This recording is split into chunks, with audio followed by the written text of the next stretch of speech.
అందరికీ నమస్కారం. నా పేరు రమ. ప్రియవదనం 23వ భాగం. రచయిత శ్వేత సాయి గారు. పద అని లాస్యం తీసుకుని వెళ్తుంటే మనం ఎందుకు వెళ్ళిపోవడం, కాసేపు ఉందాం, తననే వెళ్ళిపోమని అంటాడు అర్జున్. ఆ మాట వినగానే సరే అంటూ వెళ్ళిపోతాడు. అప్పటిదాకా ఒక్క మాట మాట్లాడిన అర్జున్ వెళ్ళమనడంతో ఇంకా కోపం తెప్పిస్తుంటే సైలెంట్గా వెళ్ళిపోతాడు శరత్. లాస్య, మీ అన్నయ్యలాగా నువ్వు కూడా తొందరపడి నిర్ణయాలు తీసుకుంటున్నావు. అన్నా చెల్లెలకి పెళ్ళంటే బొమ్మలాట ఏంటి? ఆయన ఏకంగా తాళి కట్టేస్తాడు. నువ్వేమో ఎవడో ఒకడు ఓకే అంటావు. ఆర్వి తల మీద ఒట్టేసి నేనేం తప్పు చేయలేదు, నన్ను ఇష్టపడ్డ దాన్ని చేసుకున్నాను అని అంటాడు. అవును వదిన, అది తప్పైనా అన్నయ్య ఈరోజు నీ వల్లే చాలా హ్యాపీగా ఉన్నాడు. వితిక అసలు వేస్ట్ అని అంటున్నావు. నోరు మూసి. లాస్య, మీ అన్నయ్య ఫీల్ అవుతాడని ఆపేస్తుంది. ఆమె అతను బాధపడే ఒక్క మాట కూడా అననివ్వదు. అది చూసి అర్జున్కి నవ్వొస్తుంది. అది ఆర్వి చూడదు. ఏమో, నాకు నువ్వే చాలా బాగా నచ్చావు. ఇప్పటికే 2-3 టైమ్స్ ఆమెని కలిశాను, కానీ ఎప్పుడూ కూడా తన గురించి తప్ప ఇంకెవరి గురించి ఆమె ఆలోచించదు వితిక. కానీ నీకు శరత్ నెంబర్ కూడా తెలుసు కదా వదిన. అనుకుంటే ఏదైనా చేస్తావు నువ్వు. నాకు ఇష్టం వదిన నువ్వంటే. నిన్ను మిస్ అయితే అన్నయ్య తన లైఫ్నే మిస్ అయిపోయేవాడు. ఇది నువ్వు నమ్మకపోయినా నిజం అని అంటూ నేను కాలేజ్కి వెళ్తానని వెళ్ళిపోతుంది. ఆమె చేయి పట్టుకొని అర్జున్ ఆపేస్తాడు. ఒక్కదానివే ఉండు, నేను డ్రాప్ చేస్తాను అని అర్జున్ లేస్తూ ఉంటే తనేం చిన్నపిల్ల కాదు కదా అని అతను చేయి లాగుతుంది ఆర్వి. థ్యాంక్స్ వదిన అని వెళ్ళిపోతుంది. ఏంటి ఈ టైంలో ఒక్కదాన్ని అలా ఎలా పంపిస్తాము అని అర్జున్ అడిగితే, ఒక్కతే ఎక్కడ వెళ్తుంది, వెనక శరత్ కూడా ఉంటాడు కదా, ఆమెతో మాట్లాడాలని వెయిటింగ్ అక్కడ అని చెప్తుంది. వెనక్కి తిరిగితే అతను కూడా ఆమె వెనకే వెళ్తుంటాడు. అబ్బో, నా వైఫ్ ఇంత ఇంటెలిజెంట్ అని నేను అనుకోలేదని అర్జున్ షాక్ అయి ఆమెతో కలిసి అక్కడే కూర్చొని కాఫీ ఆర్డర్ చేస్తాడు. అది తీసుకొని ఆస్వాదిస్తూ తాగుతుంది. చాలా రోజుల తర్వాత ఆర్వీని ప్రశాంతంగా అదే చూడటం, ఆ కాఫీ తాగేసి అర్జున్, ఈ షాప్లో ఫిల్టర్ కాఫీ బాగుంటుంది, నాన్నకి చాలా ఇష్టమని చెప్తూ అలాగే స్ట్రక్ అయిపోతుంది. అది చూసి అర్జున్ ఆర్వి చేతి మీద చేయి వేసి, ఆర్వి ఇంకా వెళ్దామా, నాకు వర్క్ ఉందని ఆమెను తీసుకొని వెళ్తాడు. ఆమెను తీసుకొని ఆఫీస్కి వెళ్తాడు. ఇప్పుడు ఆర్వి ఇంటికి వెళ్తే మళ్ళీ అమ్మా నాన్న గురించే ఆలోచిస్తుంది అని తెలిసి ఆఫీస్కి తీసుకొని వెళ్ళి అదంతా చూపించి ఆమె మూడ్ మారుస్తాడు. ఏ అర్జున్, భలే ఉంది మీ ఆఫీస్, నాకు బాగా నచ్చింది అనగానే నీ ఆఫీస్ కాదు మన ఆఫీస్ అనాలి, అలాగే మనం త్వరలో జాయిన్ అవ్వబోయేది కూడా ఇలాగే ఉంటుంది అని చెప్తాడు అర్జున్. ఏంటి నువ్వు ఇక్కడ వర్క్ చేయడం లేదా అని అడుగుతుంది ఆర్వి. లేదు, నీతో కలిసి వస్తాననగానే వితిక కోసమే కదా అని అతని క్యాబిన్లోకి వెళ్తూ ఆమె లాక్కొని తన సీట్లో కూర్చుంటాడు. ఎందుకు ప్రతిసారి అందరి గురించి ఆలోచిస్తావు, నాకు ముందు నువ్వే అని చెప్పాను కదా. ఇది మనసు అర్జున్, అంత త్వరగా మాట వినదు, ఈజీగా మారడానికని లేస్తుంది. నా మనసు ఇప్పుడు నిన్నే కోరుకుంటుందని గట్టిగా చెప్తాడు. బలవంతంగా మారుస్తున్నావు ఇటు, దాన్ని నా కోసం అని అంటుంది. నా మనసు గురించి కూడా నువ్వే చెప్తావా, నేను చెప్తే వినవా అని అడుగుతాను. అర్జున్, వదులు నన్ను, వితిక అన్న ఇంత క్లోజ్గా నేను ఎప్పుడూ లేను, ఎందుకంటే తన అవకాశం ఇవ్వలేదు, నేను ఇచ్చాను, అదే తేడా కదా. నేను నీతో ఫ్రీగా ఉండగలుగుతాను, నీతో అన్నీ షేర్ చేసుకోగలుగుతాను, ఎందుకంటే నాతో గొడవైనా పర్లేదు, కానీ వితికతో గొడవ అయితే నువ్వు భరించలేవు. ఆమెను తన వైపుకు తిప్పుకొని వితిక ముద్దు పెడుతుంటే ఇబ్బందిగానే ఫీల్ అయ్యేది. అలా నేనేమి వితికని వదిలినట్టుగా నిన్ను వదిలేయడం లేదు కదా. వితిక ఇబ్బంది పడితే నీ మనసు చాలా బాధపడుతుంది, అందుకే ఆపేశావు. నేను ఫీల్ అయినా కూడా నీకేం ఫరక్ పడదు కదా, అందుకే ఇలా చేశావు. నువ్వు ఎందుకు ఫీల్ అవుతావు, ఏమీ ఫీల్ అవ్వవు అని. మొద్దు, నీ మీద నాకు హక్కు ఉన్నట్టే ఉంది, నువ్వు వద్దు అని అన్నా కానీ నాకు నీతోనే ఉండాలని ఉంది, ఇలాగే ఇంత దగ్గరగా అని ఆమెని గట్టిగా చుట్టుకొని చెవిలో చెప్తాడు. అంతలో ఎవరో వస్తే టక్కున లేస్తుంది. డోర్ ఓపెన్ అవుతుంది. ఎదురుగా కూర్చుంటే జ్యూస్ తీసుకుని రా అని చెప్తాడు అటెండర్కి.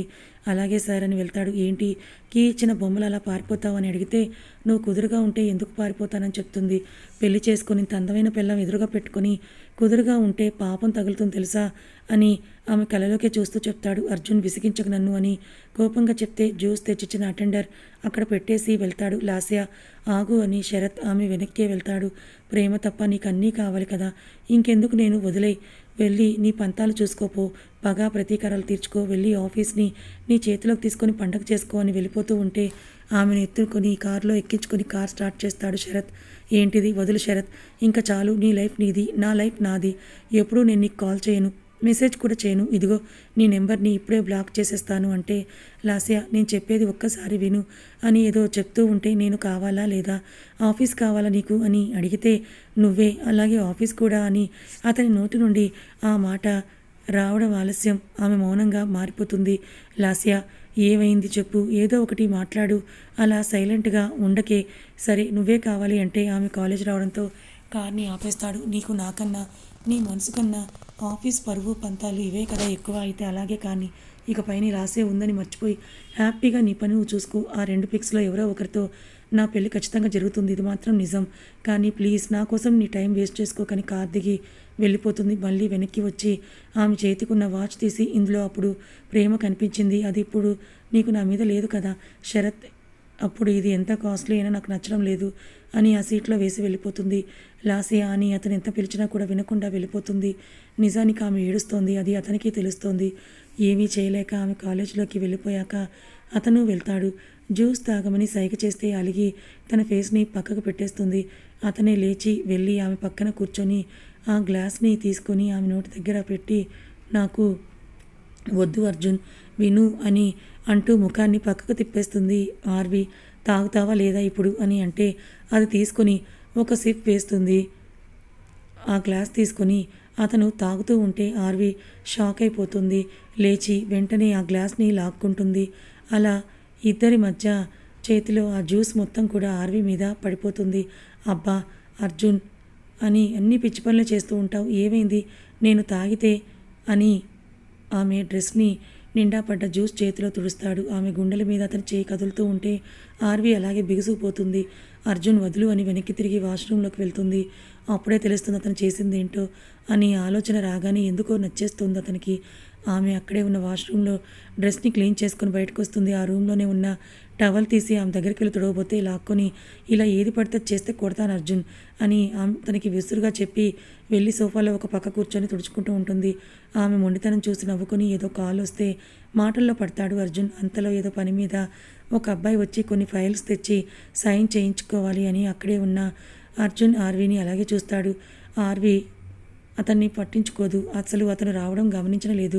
అర్జున్ కాల్లో బిజీ అయ్యి సైన్ చేసి ఫైల్ ఇస్తే అవి తీసుకోకుండా ఆర్వీని చూస్తున్న అతని చూపులని గమనించిన అర్జున్ ఒక్కసారిగా కోపం పొడుచుకొని వస్తుంది. అంతే పైకి లేచి ఆ ఫైల్ అతని మొహాన విసిరి కొట్టి, ఏం చేస్తున్నావు ఇక్కడ అని అడుగుతాడు కాస్త కోపంగా, పెద్దగా అరుస్తూ. ఆ అరుపులకి ఆర్వీ కూడా పైకి లేస్తుంది భయంగా. అది సార్ సార్ మరి అతనికి భయంతో మాటలు కూడా రావు.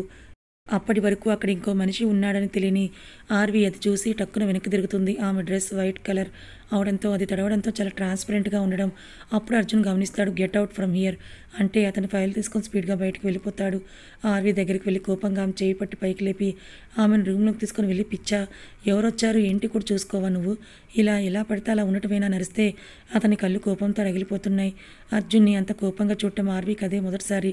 చాలా భయమేస్తుంది. అప్పుడు అర్థమవుతుంది ఆ అబ్బాయి తనని చూశాడని. షిట్ అని తలమి చేయి వేసుకొని, చూసుకోలేదు నేను అసలు అబ్బాయి రావడం అని బాధగా చెప్తూ ఉంటే అతను కోపంగా అక్కడి నుంచి బయటికి వెళ్ళిపోతాడు. ఆమె కళ్ళల్లో నీళ్ళు ఆగకుండా వస్తాయి. నిజంగానే తను చూసుకోలేదు, కావాలని అలా ఉంటానా ఏంటి అని అనుకుని అక్కడే ఉన్న చైర్లో కాళ్ళు పైకి పెట్టుకొని పైదాకా చున్నీ వేసుకొని ముడుచుకొని కూర్చుంటుంది. ఆమె తలని మోకాళ్ళ మీద వాల్చి అలాగే ఏడుస్తూ ఉంటుంది ఆర్వి. బయటకు వెళ్ళిన అర్జున్ అతన్ని పిలిచి తిట్టి పంపించేస్తాడు. ఆర్వి బయటపడటం గుర్తొచ్చి అర్జున్ పరుగున లోపలికి వెళ్తే ఆమె అలాగే చైర్లో బిగుసుకొని కూర్చొని ఉండడం చూసి అర్జున్ ఆర్వి అని అంటూ ఆమె దగ్గరగా వెళ్తుంటే ఆమె భయంగా వెనక్కి వాలిపోతుంది. నేను చూసుకోలేదు అర్జున్, అతను రావడం నువ్వు మాత్రమే ఉన్నావు అనుకున్నానని కన్నీళ్లతో చెప్తుంది. అతని దగ్గరికి వెళ్ళి భయపడుతోందని అర్థమై ఆర్వి ఆమె దగ్గరగా వెళ్ళి సరిగా కూర్చోబెట్టి ఫ్యాన్ వేసి చున్నీ తీస్తాడు. ఆమె ఒక్కసారిగా పక్కకు తిరిగితే సారీ రా ఏదో కోపంలో అరిచేశానని ఆమె గడ్డం పట్టుకుని ఇటువైపు తిప్పుకొని చెవి పట్టుకొని సారీ చెప్తాడు. పో అని మళ్ళీ అలిగి ఫేస్ పక్కకు పెట్టి ఏడుస్తుంది. ఆర్వి చెప్పాను కదా సారీ, వాడు నిన్న అలా చూస్తూ ఉంటే కోపం వచ్చేసి అలా అన్నానని అతని వైపుకు తిప్పుకొని ఆమె ముఖాన్ని 2 చేతుల్లోకి పట్టుకొని సారీ ఇంకెప్పుడు అరవను అని చెప్తాడు. పో నేను నీతో ఉండను, నాకు భయమేస్తోంది, నన్ను కొట్టాలని కూడా చూస్తున్నావు, పో నేను మా ఇంటికి వెళ్ళిపోతానని అతని చేతులు నెడుతూ చిన్నపిల్లలాగా మారం చేస్తూ ఉంటుంది. ఏంటి ఎక్కువ చేస్తున్నావని ఆమె నడుము పట్టి మీదకి లాక్కుంటాడు. వదులు వదులు, నువ్వు అన్నీ నీ ఇష్టానికే చేస్తున్నావు, నేనేం చేశానని అరిచావు, ఫోన్ అని నెడుతూ కాలేజీలో ఉన్నప్పుడు ఎంతోమందిని తమరు కన్నప్పగించి చూడలేదు, అందరి వెనకబడి మరీ చూసావు కదా, నీకు సిగ్గులేదా అని తిడుతుంది ఆర్వి. నువ్వు ఇంత అందగత్తవని అప్పుడు నాకు తెలియలేదు కదా అని ముక్కు మీద పెదవులతో రాస్తూ చెప్తాడు. అర్జున్, నాకెందుకు చెప్తావులే అని ఫేస్ తిప్పేసి, వదులు అర్జున్ నన్ను అని అంటుంది ఆర్వి. ఇక నుండి నాతో ఉన్నప్పుడు మాత్రమే నువ్వు వైట్ డ్రెస్ వేసుకో అని చెప్తాడు. ఇండైరెక్ట్గా ఇవి వేసుకోకు అంటున్నావా అని అడుగుతుంది. డైరెక్ట్గానే చెప్తున్నాను, నాకేం భయం, నేను వేసుకుంటాను, నా ఇష్టం, ఏం చేస్తావో అని అరిచినట్టు అడుగుతుంది. వేసుకుంటే ఇలాగే నేను చుట్టుకునే ఉంటానని ఆమెను హత్తుకుంటాడు. ఎక్కడ దొరికావురా నా ప్రాణానికి, అతన్ని వెనక్కి నెడుతుంది. ఆ రోజు నేను ముట్టుకుంది, ముద్దు పెట్టుకుంది నేనే అని నీకు తెలుసు కదా అని ఆమెను చూస్తూ అడిగితే ఆమె ముఖం పక్కకు తిప్పి, వదులు అర్జున్ అని అంటుంది. నేను ఇంటికి వెళ్తానని విడిపించుకుంటూ ఉంటే ఆమె బుగ్గ మీద ముద్దిస్తాడు. చటుక్కున అతని షర్ట్ని పట్టుకుంటుంది. నువ్వు నా షర్ట్ పట్టుకుంటే భలే ఉంటుంది అని అనగానే అది వదిలేస్తుంది. ఎందుకు వదిలావని మళ్ళీ ఆమెకు ముద్దు పెడతాడు. అతని పెదవులు ఆమె పెదవులని తాకగానే ఆమెకి మళ్ళీ గట్టిగా అర్జున్ నడుము దగ్గర షర్ట్ని పట్టేసుకుంటుంది ఆర్వి. ఆమెకు తెలియకుండానే ఈసారి అతను నన్ను చూసి వదులుతుంది అని అంటూ నవ్వుతూ బయటకు రాగానే నువ్వు అని చెప్పలేదు ఓకే, కానీ ఆ రోజు నేను కిస్ చేసింది వెతికనేనే అనుకున్నాను అని ముందు నీకే కదా నేను చెప్పాను, అప్పుడైనా ఎందుకు నాతో నువ్వు చెప్పలేదు అని అడుగుతాడు అర్జున్. నువ్వేమీ నన్ను కిస్ చేయలేదు అని అంటుంది ఆర్వి కాస్త కోపంగా తడబడుతూ. అయితే ముద్దిచ్చింది నీకు కాదా అంటే, మరి ఆ రోజు ఆ రూమ్లో ఎవరెవరు ఉన్నారు అందరినీ కనుక్కొని అని అంటాడు ఆమె బుగ్గగిలుతూ. కనుక్కో ఏంటి అని అంటుంది. ఎందుకు, అది నువ్వో కదో తెలుసుకునే అందుకు. ఒక పని చేస్తే సరిపోతుంది. ఆ రోజు నేను అమ్మాయిని ఒక ప్లేస్లో టచ్ చేశాను, అదే ప్లేస్లో ఇప్పుడు నిన్ను ముట్టుకుంటే నాకు తెలిసిపోతుంది అది నువ్వా కాదా అని అంటూ చెయ్యి తీయగానే ఆమె వెంటనే ఆమె గుండెల మీద చెయ్యి వేసుకుంటుంది. అర్జున్ పెద్దగా నవ్వి ఆమె కళ్ళలోకి చూస్తూ, అక్కడ అని నేను చెప్పలేదు కదా, ఎందుకు నువ్వు అక్కడ చేయి పెట్టావని అడిగితే తలదించేసి సైలెంట్ అవుతుంది. అర్జున్ పెద్దగా నవ్వేసి ఆమె కళ్ళలోకి చూస్తూ, అక్కడ నేను చెప్పలేదు కదా, ఎందుకు చేయి పెట్టుకున్నావు, చాలానే తెచ్చావు నా దగ్గర, అన్నీ తెలుసుకుంటాను, అప్పుడు ఉంటుంది నీకు నా చేతిలో అనగానే ఆమె అక్కడే ఉన్న తన చున్నీ తీసుకొని బయటకు పారిపోతుంది. ఆరో సీన్ రిమెంబరింగ్ అర్జున్. ఇద్దరూ కలిసి ఈవినింగ్ ఇంటికి స్టార్ట్ అవుతారు. అతని చూపుని గమనించిన ఆర్వి ముందుకు నడిస్తే అతను మెల్లిగా నవ్వుతాడు. వెంటనే ఆమె వెనక్కి చేతులు పెట్టుకుంటుంది. కారెక్కి అర్జున్ ఇలాంటి పిచ్చి వేషాలు వేస్తే కొడతాను అని వేలు చూపిస్తుంది. తర్వాత కొడదులే కానీ ఇంకోసారి ఇలా వైట్ డ్రెస్కి బ్లాక్ ఇన్నర్స్ వేయకు అని ఆమె చున్నీ లాగేసి చెప్తాడు అర్జున్. చున్నీ అని అడిగితే ఇస్తాలే కానీ ఇప్పుడు నేను ఒక్కడే ఉన్నాను కదా, నన్ను చూడనివ్వు అని అంటే ఇవ్వు ప్లీజ్ అని ఆ చున్నీ లాక్కోవాలని అతని మీదకు వెళ్ళిపోయి రైట్ హ్యాండ్లో ఉన్న చున్నీ లాక్కొని అది వేసుకొని వేవే అని ఎక్కిరిస్తూ ఉంటే ఆమె నడుముని పుసుక్కుని గిల్లేస్తాడు అర్జున్. అతను గిల్లిన చోట రుద్దుకొని, నీకు పిచ్చి పట్టిందిరా, ఎందుకు ఇలా బిహేవ్ చేస్తున్నావు, ఇది వరకులాగా ఫ్రెండ్స్ లాగా ఉందాంరా ప్లీజ్ అనగానే అర్జున్ని చూస్తూ ఆ చాప్టర్ ఎప్పుడో క్లోజ్ అయి ఉంటుంది, నా పిల్లం చాప్టర్లోకి వచ్చావు, అయినా ముందుగా నిన్ను అర్థం చేసుకుంటాను, మొగుళ్ళ నీ మీద హక్కు చూపిస్తాను ఇంకా అని అంటూ ఆమె దగ్గరకు వస్తుంటే ఆర్వి కళ్ళు పెద్దగా చేసి భయంగా చూస్తూ ఇంకేంటి ఏమీ లేదు రేపో అని నెడుతుంది. ఇంటి దగ్గర కారు ఆపి సీట్ బెల్ట్ తీసి ఆమె భుజం పట్టుకొని అతని వైపు తిప్పుకొని పెదవుల మీద ఒక ముద్దిచ్చి ఇలా నీలో ఉన్న అందాలకి అర్థం చెప్తానని కన్ను కొడతాడు. ఆర్వి కళ్ళు దించి వదిలేయి అంటే మెల్లగా చెప్తే వదిలితే ఏంటి, ఆమె మీదకి వస్తున్న అర్జున్ని చూసి కళ్ళు మూసేస్తుంది.